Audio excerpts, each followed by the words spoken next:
مختصر اور بڑی پرمغز بات کی۔ ایز اے مسلمان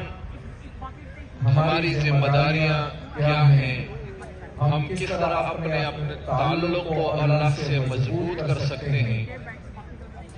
موجودہ جو حالات ہیں اس میں ایک مسلمان کا کیا کردار ہونا چاہیے اور کس طریقے سے ہم ان حالات کا سامنا کریں، ہماری ذمہ داریاں کیا بنتی ہیں، یہ بہت سے سوالات ہیں،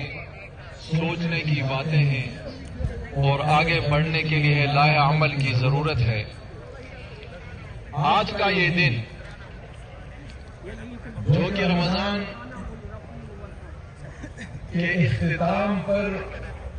عید الفطر کے نام سے ہے، اور اللہ تبارک و تعالی نے ہمیں یہ ایک خوشی عطا فرمائی ہے کہ پورا مہینہ آپ لوگ اللہ رب العالمین